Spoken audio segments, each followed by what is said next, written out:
بتانا مقصود یہ ہے کہ ہم اپنی گھر کی ماں بہنوں کو پاک دامن بنانے کی فکر کریں، ایسے مواقع سے گریز کرانے کی فکر کریں۔ لیکن آج اللہ معاف فرمائے کہ ایجوکیشن کے نام پر ہماری چھوٹی چھوٹی بچیوں کو بھی بڑے بڑے مسلمان ایمان رکھنے والے لوگوں کے اسکولوں کے اندر ہی ایسے موقع پر ایسے فنکشن کرائے جاتے ہیں، ایسی چیزوں کو ان کے آگے دکھایا جاتا ہے، وہ بھی اس بات پر ماننے کے لیے تیار ہو جاتے ہیں کہ واقعتاً عیسیٰ بھی خدا کے بیٹے ہی ہیں، اللہ معاف کرنا، جبکہ وہ مسلم لوگوں کی اسکولیں ہوتی ہیں اور وہاں چلانے والی پوری کمیٹی مسلمانوں کی ہوتی ہیں، لیکن جواب یہی ہوتا ہے کیا کرے صاحب، حکومت کی مجبوری ہے، اور اس مجبوری کے تحت میں ایسے چیزوں کو یہ مسلمانوں بچوں کے آگے رکھتے ہیں، ان کا اعتقاد، ان کا ایمان بالکل خراب ہو جاتا ہے۔ میں تو آپ حضرات سے درخواست کرتا ہوں ایسے اسکولوں میں اپنے بچوں کو بھیجنے سے گریز کریں۔ میں یہ نہیں کہتا کہ تعلیم پڑھانا اور علم سکھانا یہ بری بات ہے، لیکن یاد رکھیے تعلیم سے بڑھ کر، علم سے بڑھ کر ایک چیز ہے، اس کو ایمان کہتے ہیں۔ میرے واجب الاحترام عزیزان ملت، عزیز بزرگوں، نوجوان دوستوں، اللہ رب العزت کا ہم پر بے پناہ فضل ہے، کرم ہے کہ اللہ تعالیٰ نے ہم سب کو بہترین نبی حضرت رسول پاک صلی اللہ علیہ وسلم کی پاکیزہ امت میں پیدا فرمایا۔ اللہ کے نبی حضرت رسول پاک صلی اللہ علیہ وسلم کی ذات بڑی مقدس، پاکیزہ، طاہر، مطہر، طاہر کہتے ہیں خود پاک ہونے کو، مطہر کہتے ہیں سامنے والے کو پاک کرنے کو۔ تو اللہ کے نبی حضرت رسول پاک صلی اللہ علیہ وسلم خود بھی پاک تھے اور اپنے صحابہ کرام رضی اللہ عنہم اجمعین کی زندگی کے ہر غلطی کو پاک کرنے کا طریقہ بتایا۔ تو مطہر بھی اللہ کے نبی صلی اللہ علیہ وسلم تھے، پاک کرنے والے، اور طاہر بھی اللہ کے نبی صلی اللہ علیہ وسلم تھے کہ خود بذاتی ہی پاک تھے۔ ایسے نبی حضرت رسول پاک صلی اللہ علیہ وسلم کی امت میں اللہ نے ہم سب کو پیدا فرمایا۔ لیکن اللہ کے نبی حضرت رسول پاک صلی اللہ علیہ وسلم کی اللہ کے دربار میں وہ مقدس دعائیں تھیں جس کی برکت سے یہ پاک امت اگرچہ کہ ایسے ناجائز، نالائق اور گناہ کے کام کر رہی ہے جو اللہ کے نزدیک بے پناہ اللہ کے عذاب کے مستحق بننے کے قابل ہیں، مگر پھر بھی اللہ کے نبی حضرت رسول پاک صلی اللہ علیہ وسلم نے اللہ کے دربار میں بڑی خصوصی 3 دعائیں مانگی تھیں۔ ان دعاؤں کی برکت یہ ہے کہ اللہ تعالیٰ نے ان میں سے 2 کو تو قبول فرما لیا اور ایک دعا اللہ کی طرف سے قبول نہیں کی گئی تھی۔ تو ان دعاؤں کی برکت یہ تھی کہ اللہ تعالیٰ نے اس امت کے اندر بڑے بڑے گناہ ہونے کے باوجود بھی اللہ کی یہاں سے بر وقت عذاب کا فیصلہ نہیں ہو رہا۔ جیسا کہ ہم یہ بات بخوبی جانتے ہیں کہ ابھی ہمارے آگے جو ہے انگریزی اعتبار سے یہود و نصارہ کے طریقے پر سال پورا ہوا، اور یہ نیا سال جس کو 2026 کہا جاتا ہے اس کی شروعات ہوئی کل ہی کے دن سے۔ تو گزشتہ جو سال پورا ہوا ہے یہود و نصارہ کے طریقے پر، اگرچہ کہ ایمان والوں اور مسلمانوں کے طریقے پر سال کی تکمیل جو ہے وہ قربانی پر ہوتی ہے اور سال کی شروعات بھی قربانی پر ہوتی ہے۔ جیسا کہ ہم جانتے ہیں کہ ہمارا آخری سال جو ہے وہ ذی الحجہ کے مہینے پر ختم ہوتا ہے، جس میں حضرت ابراہیم علیہ السلام نے اپنے چہیتے بیٹے حضرت اسماعیل علیہ السلام کی قربانی کا نذرانہ اللہ کے دربار میں پیش فرمایا۔ اور جیسے ہی ذی الحجہ کا مہینہ پورا ہو جاتا ہے تو اسلامی تاریخ کے اعتبار سے محرم الحرام کا مہینہ شروع ہوتا ہے، اور یہ محرم الحرام کے مہینے میں بھی شہادت عظمیٰ حضرت حسین رضی اللہ تعالیٰ عنہ کی شہادت عمل میں آئی تھی، اور کربلا کا میدان محرم الحرام کے مہینے میں گرم کیا گیا تھا۔ تو معلوم ہوتا ہے کہ اسلام نے انسان سے ہمیشہ قربانی چاہی ہے۔ ہمارا اسلامی مہینے کا اختتام بھی قربانی پر ہوتا ہے، اور ہمارا اسلامی مہینے کی ابتدا بھی قربانی پر ہوتی ہے۔ اس کے بالمقابل میں یہود و نصارہ کی، غیر ایمان والوں کی جو تاریخ چل پڑی ہے عیسوی اعتبار سے، اس تاریخ کی انتہا جو ہے وہ بڑے گناہوں کے کارناموں پر ہوتی ہے۔ معلوم نہیں کہ اللہ حفاظت فرمائے کیسے کیسے حالات لوگوں پر ہو رہے ہوتے ہیں، اور غیر شادی شدہ لڑکیاں، شادی شدہ لڑکیاں اللہ حفاظت فرمائے اپنا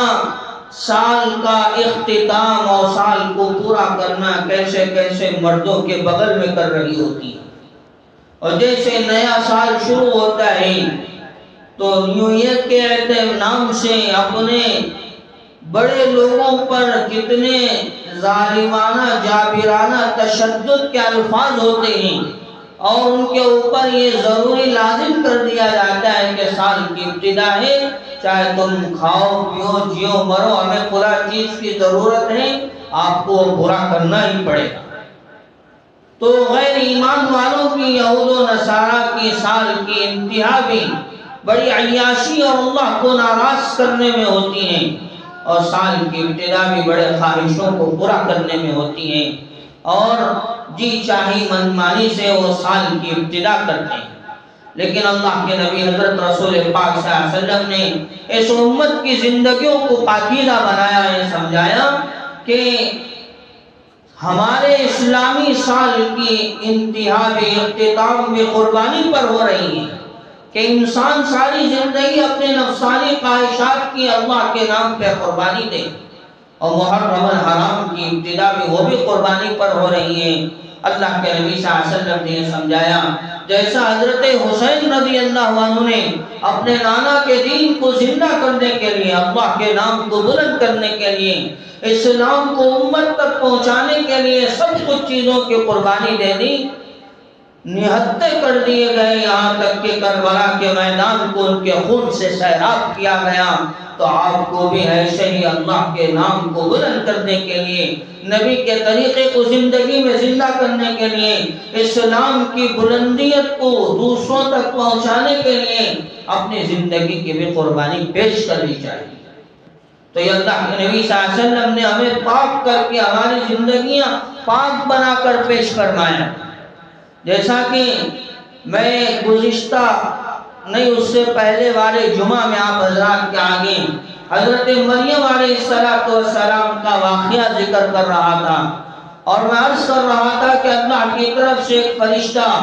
بڑے نوجوان حسین و جمیل آدمی کے خوبصورت میں آیا، اور حضرت مریم علیہ السلام کے سینے پر پھونک ماری، جس کی وجہ سے اللہ تعالیٰ نے حضرت مریم علیہ السلام کے پیٹ میں حضرت عیسیٰ علیہ السلام جیسی مبارک ذات کی پیدائش کا نمونہ بنا دیا، اور حضرت مریم علیہ السلام اسی وقت سے حاملہ ہو گیا۔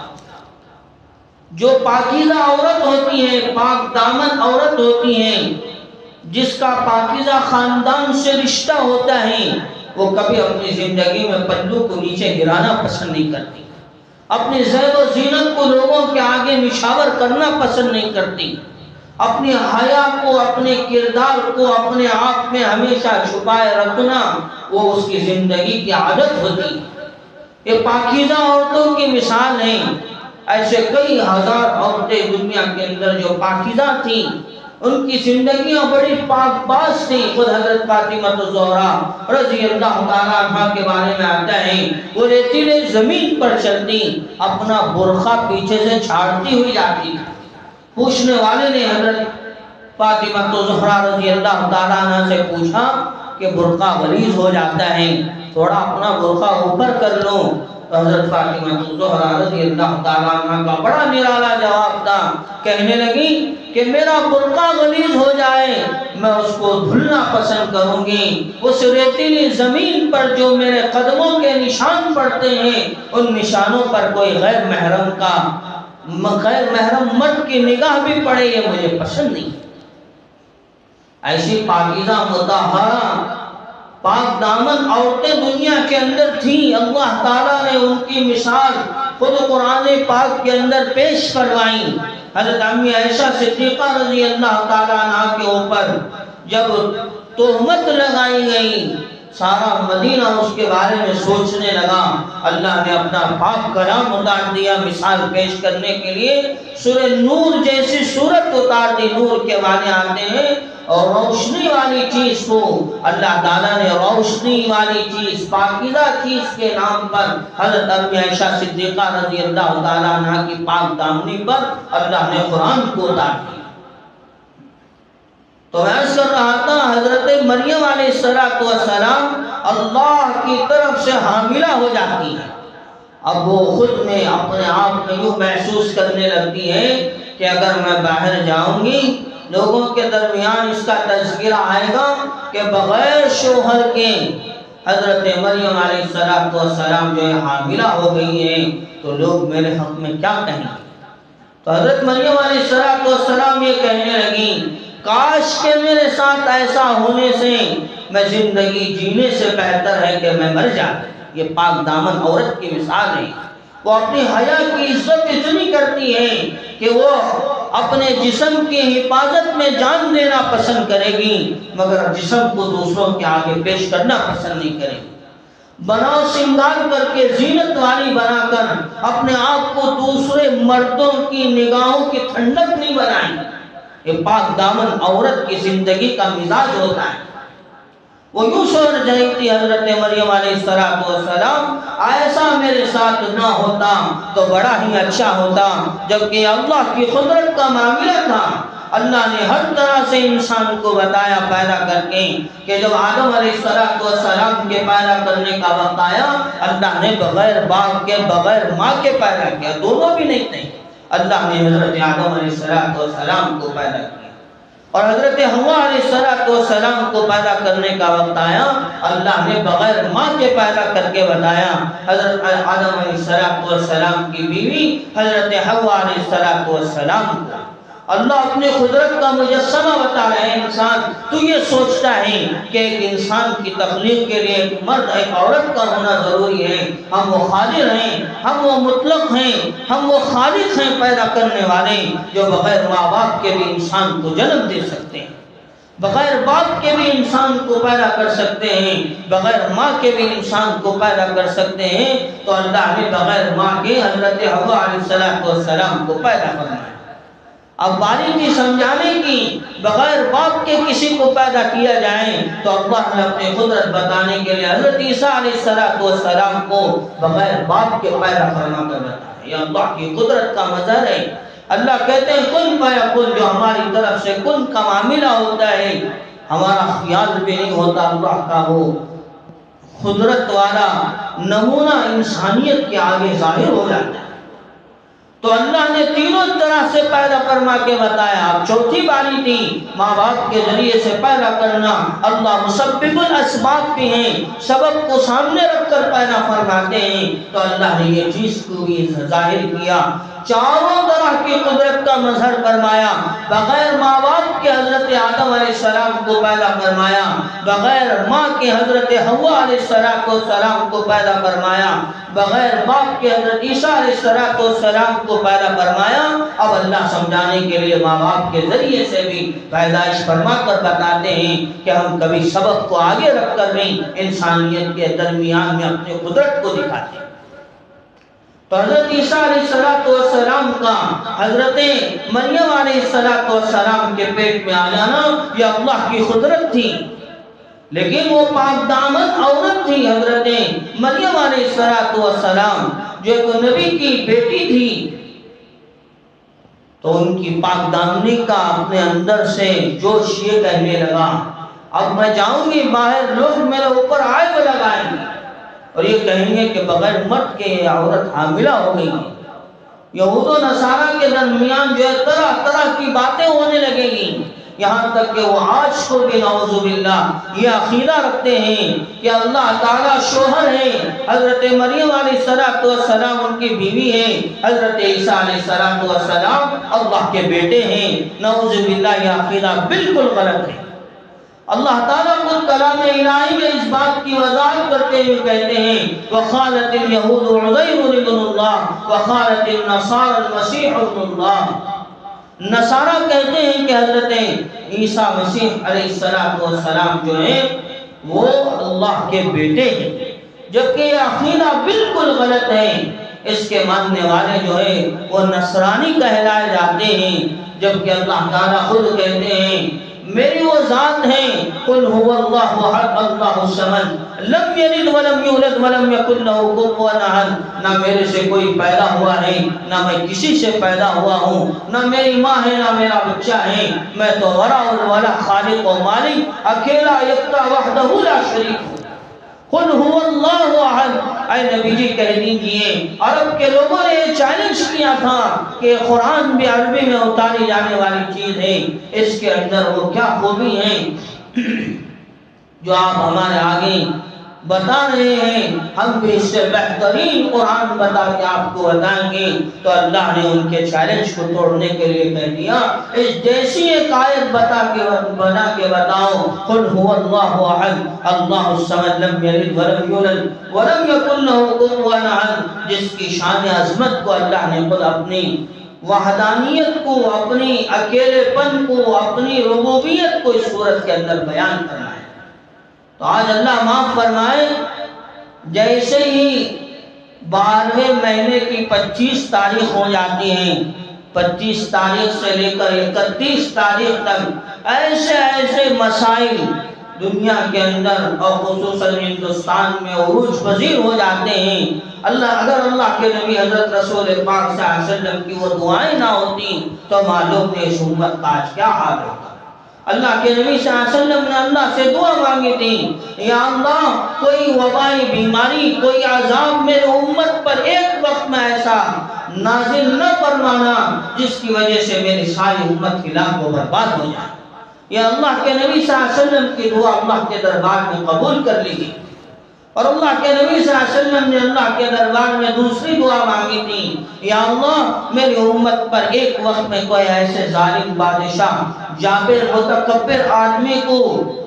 نہ کھڑا فرمانا اور ان پر نہ مسلط کرنا جس کی وجہ سے وہ ساری انسانیت کو ہلاک و برباد کر دیں، ساری انسانیت کی خون ریزی کا معاملہ کر دیں، ایسا کسی کو مت کھڑا کرنا۔ تو اللہ کے دربار میں وہ دعا قبول ہو گئی، اللہ تعالیٰ نے اس دعا کو قبول فرما لیا۔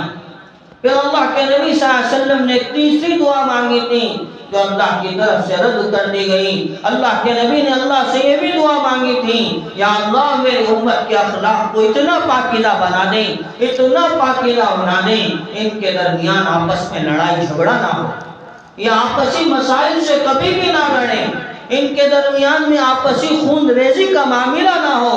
تو یہ دعا اللہ کے نبی صلی اللہ علیہ وسلم کی قبول نہیں ہوئی، رد کر دی گئی۔ تو یہ دونوں دعائیں اللہ کی قبول ہو گئی۔ اللہ تعالیٰ نے ان دونوں دعاؤں کو قبول فرمایا، جس کا نتیجہ یہ ہے امت بڑے بڑے گناہ کر بیٹھتی ہیں لیکن اللہ کی طرف سے امت پر عذاب کا معاملہ نہیں ہوتا۔ یہ اللہ کے نبی صلی اللہ علیہ وسلم کی دعا کی برکت تھی، اور اللہ کے نبی صلی اللہ علیہ وسلم کی دعا کی برکت تھی یا اللہ کسی ایسے ظالم جابر بادشاہ کو میری امت پر مسلط نہ کرنا جو میری امت کے ساتھ خون ریزی کا معاملہ کرے۔ یہ دعا بھی قبول ہوگی۔ ورنہ آج جو لوگ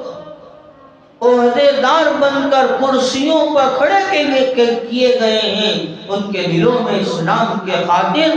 اور اسلام کے مقابل میں، اسلام والوں کے مقابل میں اتنی نفرتیں ہیں، اگر انہیں قدرت ہوتی تو ایک ایک مسلمان کو لائن سے کھڑا کر دیں اور ان کو گولی کا نشانہ بنا دیں۔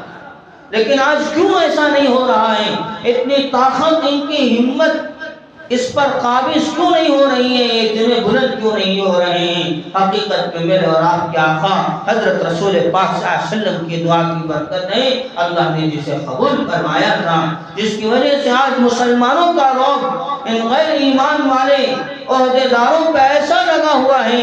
یہ اپنے آپ میں سب کچھ ہونے کے باوجود بھی، طاقت قدرت ہونے کے باوجود بھی یہ مسلمانوں سے ڈرنے پر لگے ہوئے ہیں، اور ان کو اس بات کا ڈر ہے کہ اگر ہم آگے نہیں بڑھے تو یہ ان کا ایمان، ان کا اسلام اتنا آگے بڑھ جائے گا کہ ہر کوئی ایمان والا بنتا چلا جائے، ہر کوئی مسلمان بنتا چلا جائے۔ تو لہذا جو گزشتہ سال کا مہینہ گیا ہے اس کے اندر ایسے ایسے بڑے گناہوں کا ارتکاب ہوتا ہے، نوجوان لڑکیاں، شادی شدہ لڑکیاں ایسے ایسی عیاشی فحاشی مکاری میں اتر آتی ہیں۔ اللہ کی پناہ، اگر اللہ کا ہم پر رحم کرم کا معاملہ نہ ہو اس وقت یہ قوم اور یہ امت کہیں کسی بھی عذاب میں کیسے بھی مبتلا ہو سکتی۔ تو بتانا مقصود یہ ہے کہ ہم اپنی گھر کی ماں بہنوں کو پاک دامن بنانے کی فکر کریں، ایسے مواقع سے گریز کرانے کی فکر کریں، لیکن آج اللہ معاف فرمائے کہ ایجوکیشن کے نام پر ہماری چھوٹی چھوٹی بچیوں کو بھی بڑے بڑے مسلمان ایمان رکھنے والے لوگوں کے اسکولوں کے اندر ہی ایسے موقع پر ایسے فنکشن کرائے جاتے ہیں، ایسی چیزوں کو ان کے آگے دکھایا جاتا ہے، وہ بھی اس بات پر ماننے کے لیے تیار ہو جاتے ہیں کہ واقعتاً عیسیٰ بھی خدا کے بیٹے ہی ہیں، اللہ معاف فرمائے، جبکہ وہ مسلم لوگوں کی اسکولیں ہوتی ہیں اور وہاں چلانے والی پوری کمیٹی مسلمانوں کی ہوتی ہیں، لیکن جواب یہی ہوتا ہے کیا کرے صاحب، حکومت کی مجبوری ہے، اور اس مجبوری کے تحت میں ایسے چیزوں کو یہ مسلمانوں بچوں کے آگے رکھتے ہیں، ان کا اتحاد، ان کا ایمان بالکل خراب ہو جاتا ہے۔ میں تو آپ حضرات سے درخواست کرتا ہوں ایسے اسکولوں میں اپنے بچوں کو بھیجنے سے گریز کریں۔ میں یہ نہیں کہتا کہ تعلیم پڑھانا اور علم سکھانا یہ بری بات ہے، لیکن یاد رکھیے تعلیم سے بڑھ کر، علم سے بڑھ کر ایک چیز ہے، اس کو ایمان کہتے ہیں۔ آپ نے اپنے بچوں کو اتنا تعلیم دیا، اتنا تعلیم دیا اور اتنی ڈگریاں دلائی کہ وہ دنیا کی معتبر علم رکھنے والی سمجھی گئی، مگر اللہ کی نگاہ میں اگر غیر ایمان والی شمار کی گئی تو ہمارا انہیں علم سکھانا بجائے ان کی زندگی کی ترقی کے ان کے حق میں وبال بن جائے۔ کل قیامت میں ہمارے بچے کو جہنم میں جانے کے ساتھ ساتھ ہمیں بھی جہنم میں لے جانے والے بنیں گے اور کہیں گے یا اللہ انہوں نے ہمیں علم تو سکھایا، دینداری نہیں سکھائی، یا اللہ ہمارے حق میں وہ سارے راستے انہوں نے کھولے جس کی وجہ سے ہمیں علم ملا، یہود و نصارہ کا طریقہ ملا، ہم نے شرک کو اپنایا، ہم نے خرافات کو اپنائے، ہم نے اپنے عقیدے کو بگاڑ دیا، ہم نے اللہ کے ساتھ دوسروں کو اپنے دلوں کے اندر بسا لیا، لیکن انہوں نے اس کے پاک کرنے کی فکر نہ فرمائی، ہمارا ایمان بگڑ گیا، ہم آج جہنم کے مستحق بن گئے، اور ہمارا ایمان بگاڑنے والے، ہماری زندگیوں کو خراب کرنے والے، ہمیں بے حیا بنانے والے خود ہمارے ماں باپ ہیں۔ آپ ہمارے ساتھ انہیں بھی جہنم کے حوالے کر دیجیے۔ وہ پاکیزہ ماں باپ ہوتے ہیں جن کے دلوں کے اندر حیا ہوتی ہے، وہ کبھی اپنے بچیوں کو اسکرٹ پہنا کر اسکول بھیجنا پسند نہیں کرتے، کیوں؟ وہ پاکیزہ ماں باپ سوچتے ہیں اگر آج ہماری بچی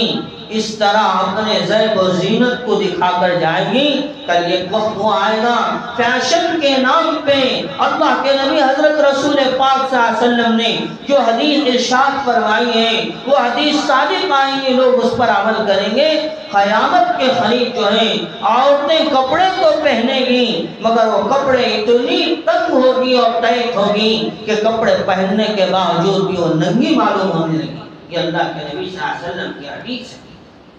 اب وہاں تک پہنچانے والے کون بنیں گے؟ وہ ان بچوں کا عقیدہ خراب کرنے والے والدین بنیں گے۔ تعلیم کے نام پہ ایسے اسکولوں کو تلاش کریں گے جہاں یہود و نصارہ کا طریقہ چلتا ہو، آپ معلوم کریں اسکول بہتر ہے کیسی ہیں جہاں ہمارے بچوں کے عقیدہ بگڑے نہیں.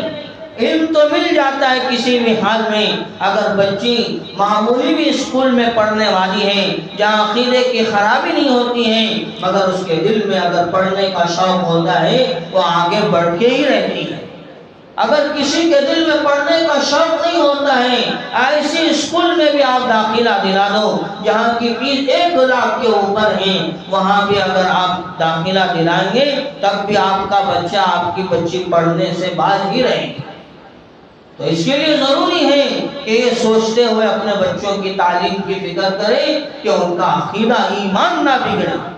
اگر علم تو مل گیا ایمان بگڑ گیا عقیدہ بگڑ گیا تو یہ کہیں گی کہ جب باپ اس بیٹی سے کہے گا بیٹی تیرے حق میں پردہ لازم ہے تو پردہ کر لے، تو بیٹی کہے گی ابا جان آپ کون سا 1400 سال پرانا دین ہمارے آگے پیش کر رہے ہیں، ابھی ماڈرن زمانہ ہے، ماڈرن دین پر چلنے کی ترغیب دی جا رہی ہے، اب اس دین کی کوئی ضرورت نہیں. تو جب ایسا موقع آئے گا تو آپ اندازہ لگائیں ہمارے جیتے جی جب ہمارے بچے ہم سے یہ کہیں گے تو ہمارے دنیا سے چلے جانے کے بعد ہمارے نسلوں کا کیا حال ہوگا اور ان کی نسلوں کا کیا حال ہوگا. ہمارے جنازے کے ساتھ ساتھ ہمارا دین بھی دفن کر دیا جائے. تو اس کے لیے ضروری ہے جیسے حضرت عیسیٰ علیہ السلام کی والدہ حضرت مریم علیہ السلام نے، جبکہ اللہ کی قدرت کا مظہر تھا، اللہ نے انسانیت کو سمجھانے کے لیے ان کے پیٹ میں پیدائش کا نمونہ ظاہر فرمایا تھا کہ ہم وہ قدرت والے ہیں جو بغیر باپ کے بھی پیدا کرنے پر قادر ہیں، لیکن وہ اپنے آپ میں یوں ڈر رہی تھی حضرت مریم علیہ السلام کہ اب میرے حق میں لوگ کیسی کیسی باتیں نہ کریں گے، میری عزت پہ انگلی اٹھائیں گے جبکہ میں ایک نبی کی بیٹی ہوں، میرے حق میں لوگ جو ہے غلط سلط افواہیں اٹھائیں گے. ایسا ہی ہوا تھا جیسے ہی حضرت مریم علیہ السلام باہر آئی تھی لوگوں نے انہیں اچک لیا تھا اور طرح طرح کے باتیں کرنے لگے، لیکن اللہ نے قدرت کا مظاہرہ فرمایا کہ خود اس بچے نے گواہی دی حضرت مریم علیہ السلام کی پاک دامنی کی جس کو اللہ تعالیٰ نے پیدا فرمایا تھا. خود حضرت عیسیٰ علیہ السلام نے حضرت مریم علیہ السلام کی پاک دامنی کی گواہی دی. تو یہاں سے یہ بات ملتی ہے کہ ہمیں اس بارے میں بے انتہا غور و فکر کرنا چاہیے کہ ہمارے بچے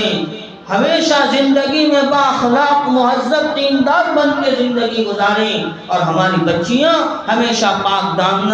حیادار عزت والی پلو کو اوڑھنے والی بن کر زندگی گزاریں. اس بات کی ہمیں ہمیشہ فکر کرنے کی ضرورت ہے. ان کی زندگیوں میں حیا کو زندہ کرنا یہ ہمارے حق میں بہت ضروری چیز ہے. اللہ کے نبی حضرت رسول پاک صلی اللہ علیہ وسلم حضرات صحابہ کرام رضی اللہ عنہم اجمعین کے بارے میں فرمایا کرتے تھے اس وقت کی عورتیں نہیں مرد بھی حیا کیا کرتے تھے. ایک مرتبہ اللہ کے نبی صلی اللہ علیہ وسلم اپنے پائجامے کو تھوڑا اوپر کیے ہوئے بیٹھے تھے، اتنے میں وہاں سے حضرت عثمان غنی رضی اللہ تعالیٰ مسجد کے اندر تشریف لا رہے تھے. اللہ کے نبی صلی اللہ علیہ وسلم نے اپنے پائجامے کو نیچے کر دیا. لوگوں نے پوچھا ہے نبی صلی اللہ علیہ وسلم کیا معاملہ ہو گیا، آپ اپنے پیروں کو ہوا لے رہے تھے، ٹھنڈک کھا رہے تھے، تھوڑا پائجامہ اوپر اٹھا کر اتنے میں آپ کیوں نیچے کر دیے؟ تو اللہ کے نبی صلی اللہ علیہ وسلم کہنے لگے میں کیوں نہ اس شخص سے حیا نہ کروں جس سے خود فرشتے حیا کرتے ہیں.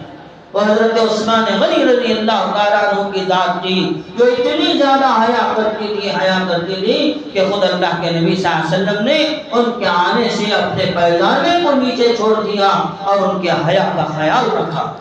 اور کہنے لگے کہ یہ ایسے صحابی ہیں ان سے خود فرشتے شرماتے ہیں، ان سے خود فرشتے حیا کرتے ہیں، ان کے ساتھ خود فرشتے پاکیزگی کا معاملہ کرتے ہیں. توڑتے مرد بھی اس طرح اس وقت کے حیا کیا کرتے تھے جو حضرات صحابہ اکرام رضی اللہ عنہ کی زندگیوں کے اندر موجود تھی. تو آج ہمارے حق میں ضروری ہے کہ ہم ہمارے بچوں کے اندر حیا جیسی چیز کو پیدا فرمائیں. یہی چیزیں ہیں جس کی وجہ سے ہمارے بچے جو ہیں اپنی زندگیوں کے غلط رخ کا اختیار کر لیتی ہیں. آخری درخواست تو یہ ہے کہ ایسے موقع جب بھی آئیں جس میں فنکشنوں کے اعتبار سے اسکولوں میں ہمارے بچوں کا عقیدہ خراب کیا جا رہا ہو اور ان کی زندگیاں بدلنے کے معاملے میں کوششیں کی جا رہی ہوں اور انہیں بتایا جا رہا ہو یہ یہود و نصارہ کی چیزیں ہیں اور یہ عیسیٰ ابن مریم ہیں جو خدا کے بیٹے ہیں، ایسی چیزیں جو ہے فارمولے کے طور پر جب بنا کر دکھائی جانے لگیں جس سے ہمارے بچوں کا عقیدہ خراب ہو رہا ہو، ایسے فنکشنوں میں اپنے بچوں کو ہرگز نہ بھیجیں۔ حصہ لینا تو دور کی بات ہے، نہ بھیجیں، ورنہ ہم علم تو دینے والے بنیں گے، ایمان دینے والے نہیں بنیں گے، ایمان سکھانے والے نہیں بنیں گے۔ ہم تو ان کی زندگیاں تو بنانے والے بنیں گے، ان کی آخرت بگاڑنے والے بنیں گے، ان کی خبر برباد کرنے والے بنیں گے، ان کی زندگی تو آباد کرنے والے بنیں گے، ان کی جنت بجائے جنت کے جہنم بنانے والے بن جائیں۔ جبکہ کوئی والدین چاہے وہ اپنے بچوں سے محبت کرتا ہو نہ کرتا ہو یہ نہیں چاہتا اس کی دنیا آخرت بگڑ جائے، اس لیے کہ دو محبتیں ایسی ہیں جس کے اندر مطلب نہیں ہوتا ہے۔ ایک تو حضرت رسول پاک صلی اللہ علیہ وسلم کی محبت تھی اپنی امت کے بارے میں، اور دوسری محبت جو ہے والدین کے اپنے بچوں کے بارے میں ہوتی ہے جس میں کوئی مطلب نہیں ہوتا۔ باپ کسی مطلب سے اپنے بچوں سے محبت نہیں کرتا ہے، وہ محبت تو پاکیزہ محبت ہوتی ہے۔ وہ اپنے بچوں کے حق میں یہ نہیں چاہتا کہ میرے بچے جنت میں جانے کے بجائے جہنم میں چلے جائیں، وہ تو یہی چاہتا ہے کہ میں بھی جنت میں جاؤں، میرے بچے بھی جنت میں جائیں۔ تو اب ذمہ داری ہے والدین کی ان کے ایمان کی عقیدے کی فکر کرے۔ بچپن میں اگر ایک مرتبہ عقیدہ بگڑ جاتا ہے، ایمان خراب ہو جاتا ہے، اس کو ہم کبھی بھی نہیں بنا سکتے، اس کو ہم کبھی بھی سدھار نہیں سکیں گے، اسے ہم کبھی بھی نہیں سمجھا سکیں گے، کوئی بھی مثال اس پر اثر نہیں کرے گی، اتنا زیادہ بچپن کا عقیدہ خراب ہوتا ہے۔ ہاں اگر بچپن میں اگر کسی کا عقیدہ بن جاتا ہے، ایمان بن جاتا ہے، ان کے گلے پہ اگر چھری بھی رکھ دی جائے وہ اپنے عقیدے کو بدلنے کے لیے تیار نہیں ہوں گے، اپنے ایمان کو چھوڑنے کے لیے تیار نہیں ہوں گے، اس لیے کہ ان کا عقیدہ بن چکا ہے، ایمان بن چکا ہے۔ اس کے لیے جو ہے اپنے بچوں کو بچیوں کو اسکول بھیجنے کے ساتھ ساتھ مکتب کو بھی بھیجنے کی پوری فکر ویسے ہی کریں جیسے اسکول بھیجنے کی فکر کرتے ہیں۔ صبح سویرے جس طرح اٹھ کر تیاری کری جاتی ہے 8 بجے سے پہلے بچوں کو ہم اسکول بھیجنا ہے، انہیں سارے ضرورتوں سے فارغ کرانا ہے، ایسے پوری تیاری کرے مدرسے کو بھیجنے کی، اس لیے کہ دلوں کو دیکھنے والے اللہ ہیں۔ اللہ دیکھتے ہیں دنیا کی عظمت ہے یا دین کی عظمت ہے۔ اگر ہم بچوں کے ساتھ ویسے ہی معاملہ کرتے ہیں جیسے اسکول کا معاملہ ہو رہا ہے، مکتب بھیجنے کے لیے دین سکھانے کے لیے، اللہ ترازو کا وزن وہاں سمجھیں گے اور دیکھیں گے کہ ان کے دلوں کے اندر دین کی عظمت بھی اتنی ہی ہے بلکہ اس سے بڑھ کر ہے جتنی دنیا کی عظمت ہونی چاہیے تھی۔ اب اللہ ان کے بچوں کے دلوں کو کھولیں گے۔ آپ دیکھتے ہوں گے کہ کئی ایسے چھوٹے چھوٹے بچے ہوتے ہیں جو کم عمری میں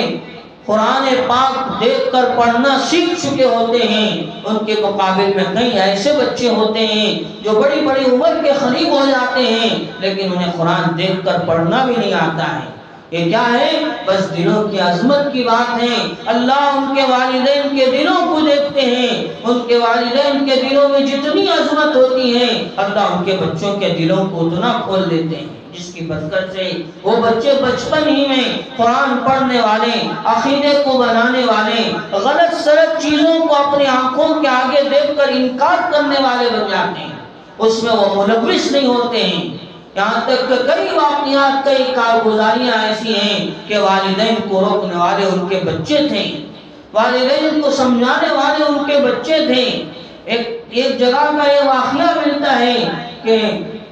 بچہ مکتب کو جایا کرتا تھا، حضرت اسے بار بار بولتے تھے دیکھو ٹوپی پہننے میں اتنے فضائل ہیں، اللہ کے نبی صلی اللہ علیہ وسلم نے ہمیشہ زندگی میں ٹوپی پہنی ہے، تو اس کے دل میں وہ بات بیٹھ گئی تھی، وہ اسی پر عمل کرنے لگ گیا تھا۔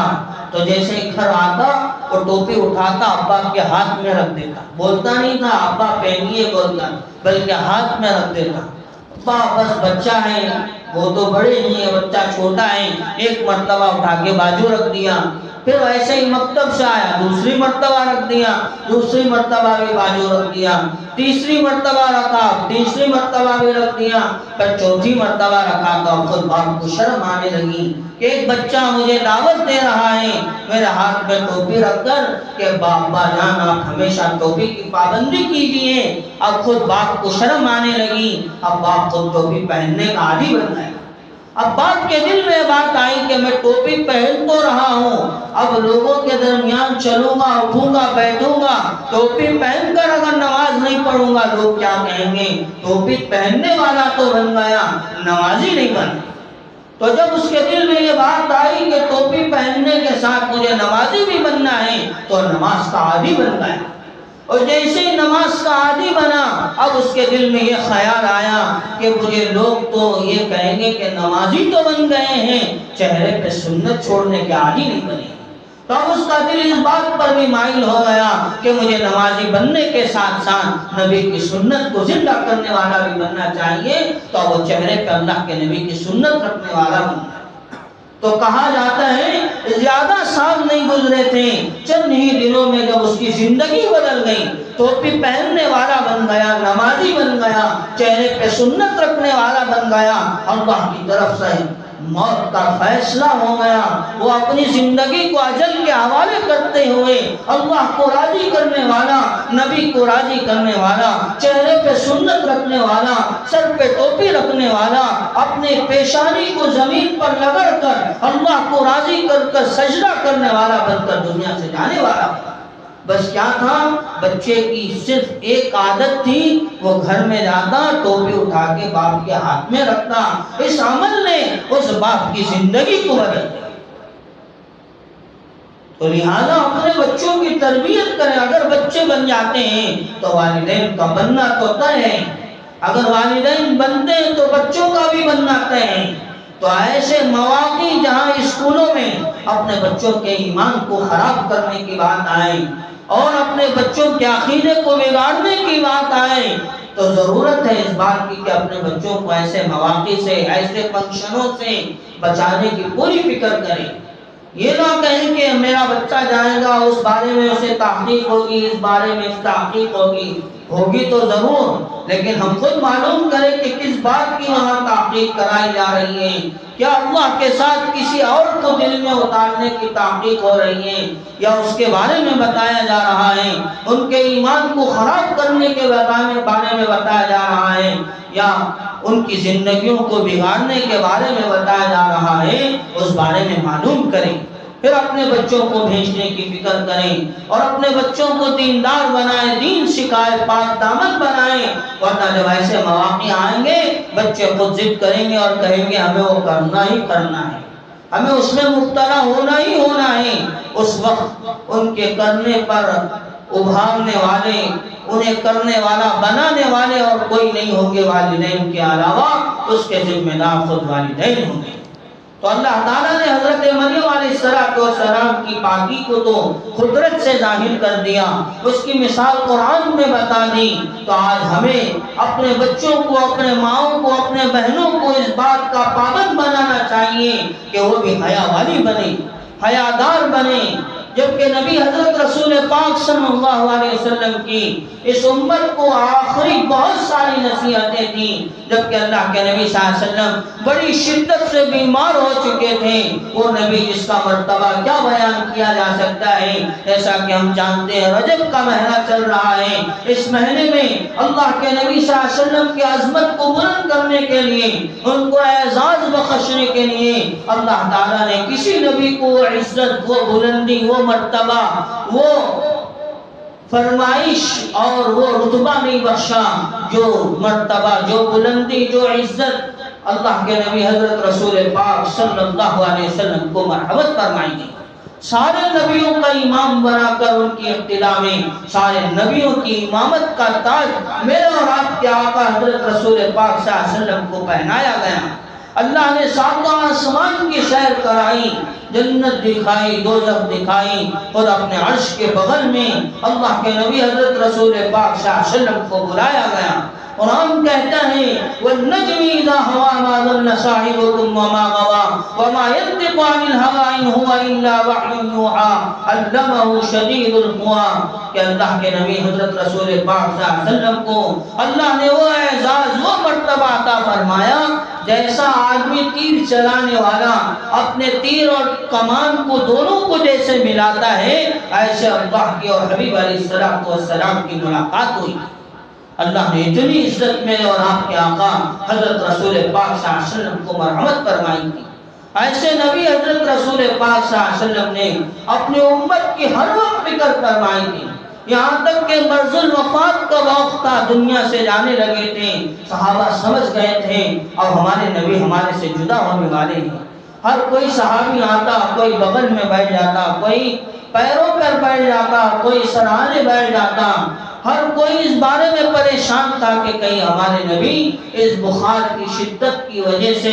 ہمیں چھوڑ کے نہ چلے جائیں۔ تو اللہ کے نبی صلی اللہ علیہ وسلم نے ایسے موقع پر کسی کو یاد نہیں کیا، جبکہ اگر ایسا موقع آتا ہے لوگ اپنے بچوں کو یاد کرتے ہیں، اپنے رشتہ داروں کو یاد کرتے ہیں۔ خود ایک نبی جن کے بارے میں خود اللہ تبارک و تعالیٰ ارشاد فرماتے ہیں جب ان کے جانے کا وقت آ گیا دنیا سے تو انہوں نے اپنے بچوں کو جمع فرمایا، جن کا نام حضرت یعقوب علیہ السلام۔ حضرت یعقوب علیہ السلام جب دنیا سے جانے لگے انہوں نے اپنے بچوں کو جمع فرمایا، ان سے یہ وعدہ لیا کہ میرے چلے جانے کے بعد تم کس کے دین پر رہو گے، کس ایمان پر چلو گے، کس عقیدے پر باقی رہو گے؟ تو بچوں نے یہی جواب دیا تھا ابا جان آپ نے جس رب کو مانا ہے ہم بھی اسی رب کو مانیں گے۔ تو معلوم ہوتا ہے نبی نے بھی مرض الوفات کے وقت میں اپنے بچوں کو یاد کیا تھا، لیکن قربان جائے اس امام الانبیاء سرکار رسول حبیب کبریا تاجدار وطا فخر رسول حضرت محمد الرسول اللہ صلی اللہ علیہ وسلم کی ذات اقدس پر کہ انہوں نے اپنے بچوں کو یاد نہیں کیا بلکہ اپنے صحابہ کو، اپنی امت کو یاد کیا۔ یہاں تک کہ صحابہ کے درمیان میں دو صحابہ کو بلاتے ہیں، حضرت عبداللہ ابن عباس رضی اللہ تعالیٰ، حضرت عبداللہ ابن مسعود رضی اللہ تعالیٰ عنہ کو حکم فرماتے ہیں اے مسعود میرے سے چلا نہیں جا رہا ہے، کھڑا نہیں جا رہا ہے، بخار کی شدت اتنی ظاہر ہو رہی ہے میرے پیروں تلے زمین نکل چکی ہے، مجھے اپنے کندھوں پہ سوار کر لینا۔ تو دو صحابہ اللہ کے نبی صلی اللہ علیہ وسلم کو اپنے کندھوں پہ سوار کرتے ہیں، اللہ کے نبی صلی اللہ علیہ وسلم چلے نہیں جا رہے ہیں، زمین پر اپنے پاؤں کو گھسیٹتے ہوئے مسجد نبوی صلی اللہ علیہ وسلم کے اندر محراب پہ تشریف لے جاتے ہیں، اپنے سارے صحابہ کو جمع فرماتے ہیں اور سب سے پہلے اپنے صحابہ کو یہ تسلی دیتے ہیں اے میرے صحابہ موت تو ہر کسی پر آنے والی ہے، انکا میت و انہم میتون کہ تم میں سے بھی مرنے والے ہو ہم میں سے بھی مرنے والے ہیں۔ اللہ کے نبی نے فرمایا کل نفس ذائقۃ الموت وانما توفون اجورکم یوم القیامہ، ہر کسی انسان کو موت کا مزہ ضرور چکھنا چاہیے اور چکھنا بھی پڑے گا، ہو کر ہی رہے گا، چاہے وہ کتنی بھی زندگی دنیا کے اندر گزار لے ایک نہ ایک دن تو اسے دنیا فانی کو چھوڑ کر جانا پڑے گا۔ اللہ فرماتے ہیں کل من علیہا فان ویبقا وجہ ربک ذو الجلال والاکرام، دنیا کا ذرہ ذرہ فنا ہونے والا ہے، اگر کسی کی ذات باقی رہنے والی ہے وجہ ربک ذو الجلال والاکرام، وہ ایک اللہ کی ذات باقی رہنے والی ہے، لیس قبلک الشیء ولیس بعدک الشیء، وہ اللہ کی ذات جس سے پہلے بھی کوئی نہیں تھا اور جس کے بعد بھی کوئی نہیں ہے، وہ ایک اکیلا اللہ باقی رہنے والا ہے، اس کے علاوہ ساری چیزیں فنا ہونے والی ہیں۔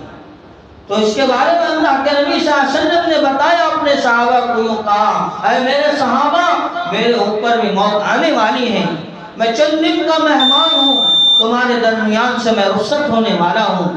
میں بھی تمہارے درمیان سے اللہ کی طرف لوٹایا جانے والا ہوں، میرا بھی وقت قریب ہو چکا ہے، مجھے بخار نے اس بات کا اندازہ کرا دیا ہے کہ میں ابھی تمہارے درمیان سے روانہ ہونے والا ہے۔ لیکن اللہ کے نبی صلی اللہ علیہ وسلم نے جاتے ہوئے اپنے صحابہ سے بہت ساری نصیحتیں اور وصیتیں فرمائی، اس لیے کہ آدمی جب دنیا سے جا رہا ہوتا ہے وہ اپنے بچوں کو بلا کر کچھ وصیتیں کرتا ہے، میری فلاں امید ہے، میری فلاں تمنا ہے میرا یہ کام ہو جائے، یا میری فلاں زمین ہے اللہ کے نام پہ دے دی جائے، کسی مدرسے کو دے دی جائے، کسی مسجد کو دے دی جائے، اس طرح تمنائیں ہوتی ہیں، وصیتیں کرتا ہے آدمی دنیا سے روانہ ہوتے ہیں۔ تو اللہ کے نبی نے اپنے صحابہ کو نصیحت بھی فرمائی تھی، وصیت بھی فرمائی تھی، اور بہت ساری چیزیں ارشاد فرمائی تھی۔ تو یہ کہا تھا ترکت فیکم امرین، اے میرے صحابہ میں تمہارے درمیان دو چیزیں چھوڑ کر جا رہا ہوں، کتاب اللہ و سنت رسولہ، ان میں سے ایک اللہ کی کتاب ہے اور دوسری جو ہے وہ سنت رسول اللہ صلی اللہ علیہ وسلم۔ اس کو مضبوطی سے تھام لینا تو دنیا اور آخرت میں کامیاب ہو جاؤ گے۔ اور اس میں اللہ تعالیٰ نے یہی ہم سب کے بارے میں نصیحت فرمائی ہے کہ اپنے عورتوں کو پاک دامن عورتیں بناؤ۔ خود اللہ کا ارشاد ہے الطیبات للطیبین والطیبون للطیبات، الخبیثات للخبیثین والخبیثون للخبیثات۔ جب امی عائشہ صدیقہ رضی اللہ تعالیٰ عنہ پر تہمت لگائی گئی تھی، وہ کہا گیا تھا یہ نبی کی بیوی حضرت عائشہ صدیقہ رضی اللہ تعالیٰ عنہ گنہگار ہیں، تو اللہ نے واضح کر کے بتا دیا کہ دیکھو کوئی آدمی پاک دامن ہو، اس کے دامن میں غلط سلط عورت آئے ہرگز نہیں ہو سکتا۔ اللہ کے نبی کی ذات بڑی پاکیزہ ذات ہے، وہ بڑی انمول ذات ہے اور بڑی نمونے والی ذات ہے، ایسی پاکیزہ ذات کے حق میں ناپاکیزہ عورت آ جائے یہ ہرگز نہیں ہو سکتا۔ اللہ نے فرمایا الطیبات للطیبین، پاک لوگوں کے لیے اللہ نے پاکی لوگوں کو رکھا ہے۔ تو اس کے لیے ہم اپنی ماں و بچوں کو بہنوں کو پاک بنائیں، اللہ تعالیٰ ان کی آئندہ زندگیاں بھی پاکیزہ بنائیں۔ ان کے اندر اگر پردہ ہوگا، اللہ کا ڈر ہوگا، رسول کا طریقہ ہوگا صلی اللہ علیہ وسلم، اللہ تعالیٰ ویسے ہی پاکیزہ اخلاق والا، اللہ سے ڈرنے والا، اللہ کے رسول صلی اللہ علیہ وسلم کو ماننے والا، ایسے لوگ ان کے حق میں اللہ تعالیٰ پاکیزہ بنا کر مرحمت فرمائیں گے۔ ان کو بھی اللہ تعالیٰ اگر ہمارے بچے پاک ہوں گے تو پاکیزہ زندگیاں، پاکیزہ شوہر، پاکیزہ بھائیاں، پاکیزہ بچے اللہ تعالیٰ مرحمت فرمائیں۔ آگے اللہ فرماتے ہیں الخبیثات للخبیثین والخبیثون للخبیثات، کہ جو آدمی برا ہوتا ہے، جو عورت بری ہوتی ہے، اس کے حق میں اللہ کا فیصلہ ہے کہ اسے ملنے والا بھی برا ہوگا، اس کی زندگی بھی بری ہوگی اور وہ خود بھی بری ہوگی، اس کی آل اولادیں بری ہوتی چلی جائے گی۔ اس لیے ہم اپنی نسلوں کو پاک بنائیں، ان کے حیا کی فکر کریں، ان کے ایمان کے بارے میں فکر کریں۔ یہ قرآن کا پیغام ہے۔ خود اللہ کے نبی حضرت رسول پاک صلی اللہ علیہ وسلم نے اپنی ساری زندگی پاکیزہ بنا کر ہمارے آگے رکھا تھا۔ اللہ کے نبی صلی اللہ علیہ وسلم نے کبھی کوئی ایسا غلط سلط گناہ نہیں فرمایا۔ اللہ کے نبی صلی اللہ علیہ وسلم نے پاکیزہ زندگی ہمارے آگے پیش فرمائی تھی، تو ہم بھی ایسے پاک باز بنیں۔ سلے کسی شاعر نے کیا ہی خوب کہا ہے، لذت کی خوشی میں گناہ نہ کر، گناہ تو باقی رہ جائے گا، لذت انسان کی ختم ہو جائے گی۔ تو اس کے لیے اپنے گھر کے ماحول کو پاکیزہ بنانے کی فکر کریں، اس کے لیے دینی راستوں کو اختیار کریں، اپنے گھر کی ماں بہنوں کو جہاں کہیں اجتماع ہوتا ہے عورتوں کا وہاں بھیجنے کی فکر کریں، انہیں بھی جہاں کہیں مدرسہ بڑی عورتوں کا کھل جاتا ہے، جہاں معلمہ خود عورت بنتی ہیں وہاں بھیج کر ان کی تعلیم کی فکر کریں۔ جیسے گھر کا ماحول بنتا ہے اپنی بچیوں کو بھی، اپنے بچوں کو بھی مکتب بھیج کر ان کی زندگیاں بنانے کی فکر کریں، تب جا کے گھر کا ماحول پاکیزہ بنے گا، ان کے اندر حیا آئے گی، پاک دامنی آئے گی، خود اللہ کی طرف سے ان کے حق میں بھلائی کے فیصلے ہوتے چلے جائیں گے، بہتری بہتری ان کے آگے ظاہر ہوگی۔ اگر ہم خود اپنی ماں بہنوں کی فکر نہیں کریں گے، کل قیامت کے دن ایک عورت جو ہے وہ 4 مردوں کو اپنے ساتھ جہنم میں لے جائے گی، ان میں سے ان کا باپ بھی ہوگا، ان کا بھائی بھی ہوگا، ان کا شوہر بھی ہوگا، پھر باپ ہوگا، بھائی ہوگا، شوہر ہوگا، یہ بیٹا ہوگا، یہ چاروں لوگوں کو عورت جو ہے وہ جہنم میں لے جائے گی۔ تو چاروں کی ذمہ داری بنتی ہے کہ اپنے گھر کو پاک بنانے کی فکر کریں،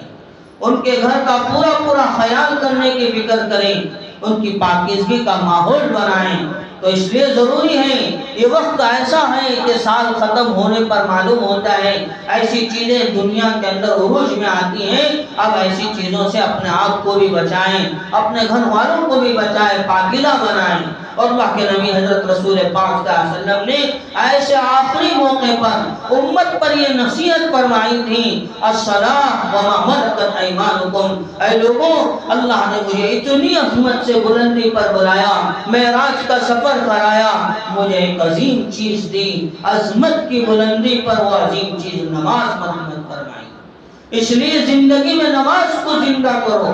جو آدمی نماز کو زندہ کرے گا وہ ہر برائی سے بچنے والا بن جائے گا۔ اتل ما اوحی الیک من الکتاب واقم الصلاۃ ان الصلاۃ تنہی عن الفحشاء والمنکر، کہ نماز ایسی چیز ہے جو آدمی کو خود بخود برائیوں سے بچا دیتی ہے۔ جیسا کہ میں نے ابھی واقعہ عرض کیا کہ بچے نے بس ٹوپی پہنائی، باپ کے دل نے نمازی بننے پر مجبور کر دیا، باپ کے دل نے چہرے پہ داڑھی رکھنے پر مجبور کر دیا، باپ کے دل نے اسے دیندار بنانے پر مجبور کر دیا۔ یہ کیا ہے؟ نماز کی برکت ہے، آدمی خود بخود بنتا چلا جاتا ہے۔ اس لیے زندگی میں نماز کو زندہ کریں۔ اللہ کے نبی حضرت رسول پاک صلی اللہ علیہ وسلم کو ہر چیز دنیا پہ اتار کے دی گئی اور حکم دنیا پہ اتارا گیا، لیکن نماز جیسی عظیم چیز کو، اس لیے کہ آدمی اپنی جسم کے سب سے عظیم چیز جس کو سر کہتا ہے وہ کسی کے آگے جھکانا پسند نہیں کر سکتا، یہاں تک کہ انسان کا ایگو اتنا بڑا ہوتا ہے کہ اس سے اگر کوئی ناراض ہو جائے تو وہ اس سے بات کرنا پسند نہیں کرتا، سر تو جھکانا دور کی بات ہے، وہ سوائے اپنے خدا کی کسی کے آگے جھکانا پسند نہیں کرتا۔ تو وہ سر کہاں کہا جائے گا؟ جو سر خدا کے در کے علاوہ کسی اور در پہ جھک جائے تو وہ سر شمار نہیں کیا جائے گا۔ اس لیے اس سر کو جھکانے کی جو جگہ ہے وہ اللہ کا دربار ہے، اور جسم میں جو سب سے بلند اور عظیم چیز ہے وہ انسان کے جسم کا سر ہے۔ کوئی بھی عضو ختم ہو جائے، ہاتھ ٹوٹ جائے، پیر ٹوٹ جائے،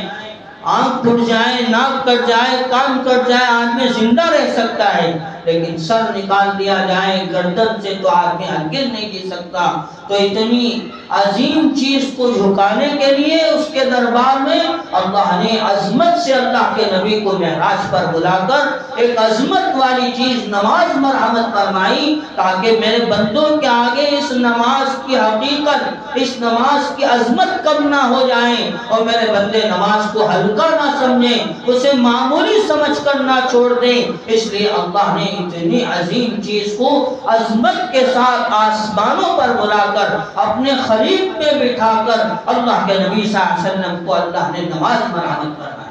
اسی لیے اللہ کے نبی صلی اللہ علیہ وسلم دنیا سے جا رہے ہیں، سر پر پٹی بنی ہوئی ہے، اگل بغل میں دو صحابہ کھڑے ہوئے ہیں، کھڑا بھی نہیں جا رہا ہے، بخار کی شدت چالو ہے، اپنے صحابہ سے، اپنے بچوں سے زیادہ محبت کرتے ہوئے کہہ رہے ہیں الصلاۃ، زندگی میں نماز زندہ کرو، وما ملکت ایمانکم، اور اپنے ماتحتوں کے ساتھ بھلائی کا معاملہ کرو۔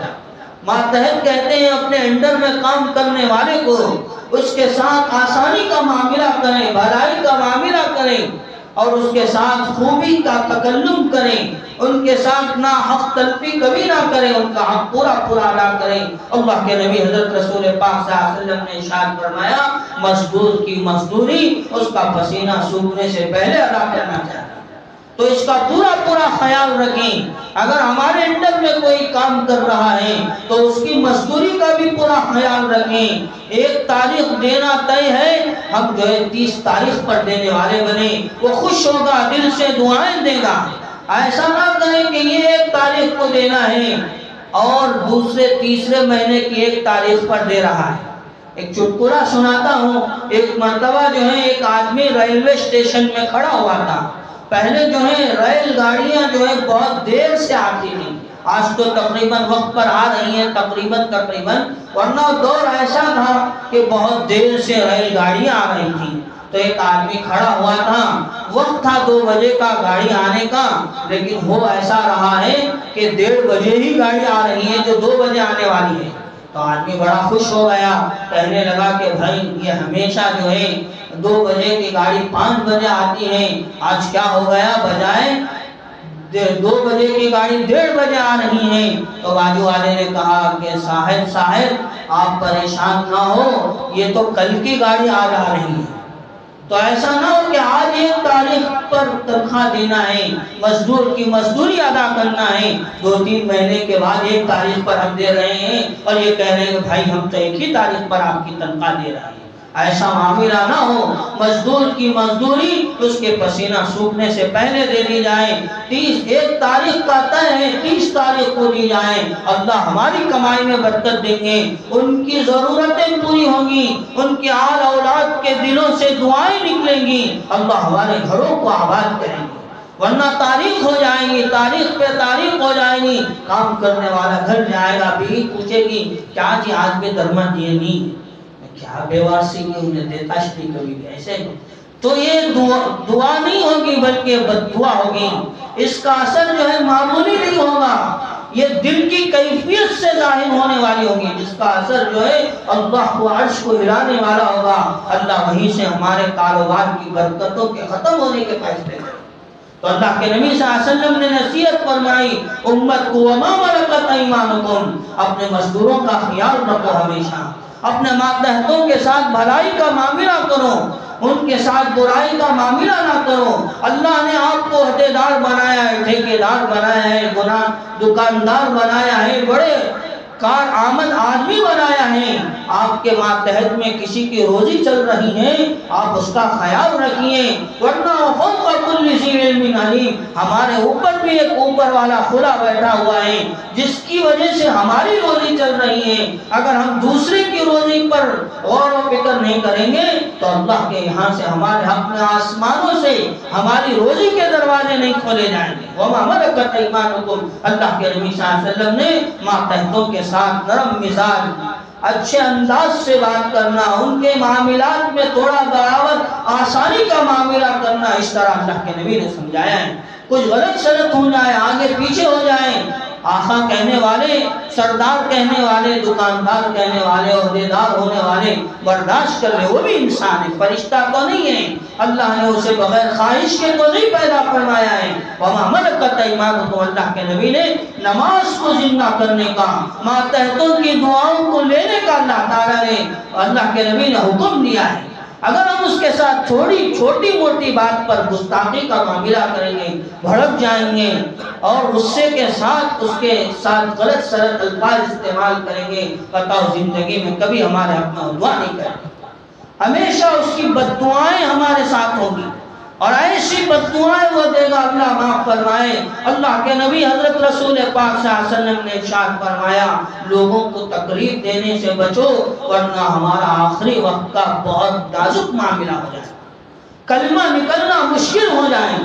جس ایمان پر ساری زندگی گزارے ہیں وہ کلمہ زبان پہ آنا دو بھر ہو جائے، تو اس کے لیے ماتحتوں کے ساتھ بھلائی کا معاملہ کرو، اپنی بیوی بچوں کے ساتھ نرم سلوکی، نرم مزاجی کے ساتھ تکلم کرو۔ اللہ کے نبی حضرت رسول پاک صلی اللہ علیہ وسلم نے 1 نہیں 2 نہیں 3 نہیں تقریباً 11 بیویوں کے ساتھ نکاح کر کے انسانیت کو یہ سمجھایا، یہاں تک کہ آخری وقت کسی اور صحابیہ رضی اللہ تعالیٰ عنہ ازواج مطہرات کے یہاں سونے کی باری تھی، اللہ کے نبی نے ان سے اجازت مانگی، کیا آپ اجازت دے رہے ہیں کہ آج کی رات میں امی عائشہ صدیقہ رضی اللہ تعالیٰ عنہ کے گھر میں گزاروں؟ تو جب وہاں سے اجازت مل گئی تو اللہ کے نبی صلی اللہ علیہ وسلم نے ان کے یہاں جانے کی باری چھوڑ کر اپنی رات امی عائشہ صدیقہ رضی اللہ تعالیٰ عنہ کے یہاں گزارنا پسند فرمایا۔ تو اللہ کے نبی نے اپنے گھر والیوں کے ساتھ بڑا اچھا رویہ اختیار کرنا پسند فرمایا، ان کے ساتھ اچھا سلوک کرنے کے اللہ کے نبی نے ترغیب دی، اپنے بچوں کے ساتھ بھلائی کا معاملہ کریں، تھوڑا بہت ستاتے تو انہیں بددعا کے الفاظ نہ لائے، ایسے ویسے کلمے نہ کہیں، ماٹھی ملا بیوارسی ایسے الفاظ نہ لائے، مر کو گیا تو بس معلوم نہیں قبولیت کی گھڑیاں کب ہوتی ہیں، اگر اللہ کے یہاں سے قبول ہو گئے، یہ کہہ رہے ہیں ماں باپ کے میرا بچہ مر جائے، اس کی کسی غلطی پر وہ میرے سے دور ہو جائے، اگر اللہ کے یہاں قبول ہو گیا، اگر وہ جوانی میں دنیا سے رخصت ہو گیا تو رونے والے کوئی اور نہیں ہوں گے، وہ ہم بھی رونے والے ہیں۔ تو اللہ کے نبی نے ماتحتوں کے ساتھ اچھائی کا معاملہ کرنے کا حکم فرمایا، بہت ساری نصیحتیں فرمائیں۔ آخری نصیحت بتا کے بعد ختم کرتا ہوں۔ اللہ کے نبی صلی اللہ علیہ وسلم نے ایسے موقع پر کھڑے ہو کر اپنے سارے صحابہ سے یہ کہا، اے میرے صحابہ، میرے دنیا سے جانے کا وقت ہے، اگر کسی کے ساتھ کوئی میرا معاملہ ہے، کسی کو میں حق دینا ہے، وہ کھڑے ہو جائیں، اپنا معاملہ میرے ساتھ پورا کرنے اور وہ میرے سے میرا حق لے لیں۔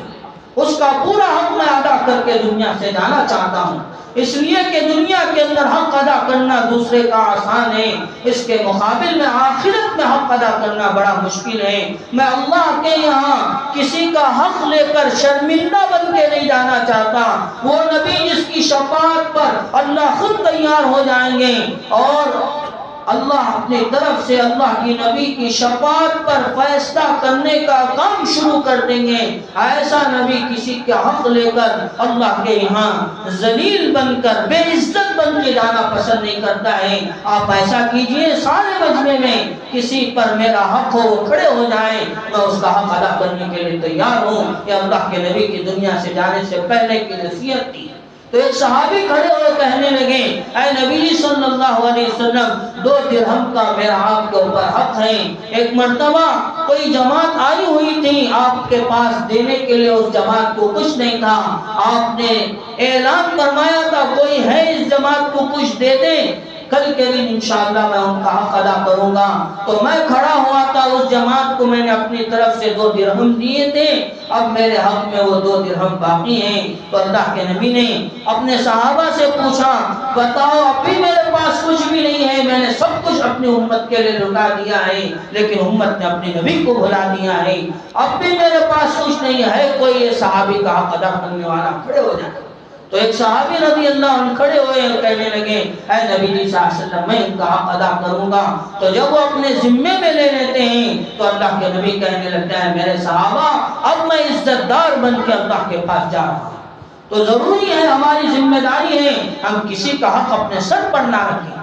اگر کسی کا فرض ہے پہلے ادا کرنے کی فکر کریں، یعنی آج نہیں کل کریں گے، کل نہیں پرسوں کریں گے، پرسوں نہیں ترسوں کریں گے، ایسا نہیں ہے۔ جب دینے کی نیت ہوگی اللہ ضرور اس کے حق میں مدد کا معاملہ کریں گے۔ دینے کی نیت ہی نہیں ہوگی اس کے پاس تو بدلہ کے ہی نامے کے کو دیا، ایسا نہیں ہے۔ ہم نے تو اس کے پاس جو کچھ ہے وہ اس کا ہے، ہمارا تو نہیں ہے۔ ہم نے اس کے پاس سے جو لیا ہے وہ تو اس کا حق ہے، اسے لوٹانا ضروری ہے۔ تو اسے دینے کی پوری فکر کریں، نیت رکھیں گے، اللہ تعالیٰ مدد کا معاملہ کریں گے۔ ورنہ اگر نہیں دے رہے ہیں، آخری وقت آ گیا ہے، معلوم نہیں اچانک بیمار ہو گئے ہیں، دل یہ کہے گا اس بیماری میں بچوں گا نہیں بچوں گا، کسی کو فوراً ذمہ داری سونپیں اور اس کو ذمہ دار بنائیں، میرا فلاں کے اوپر اتنا حق ہے، اس کو ادا کر دیں، یہ میری ذمہ داری ہے، میں تیرے سے درخواست کر رہا ہوں۔ اس لیے کہ اللہ کے نبی نے یہی نصیحتیں فرمائی تھی، کہا تھا قرآن کو مضبوطی سے پکڑو، زندگی میں سنت زندہ کر لو،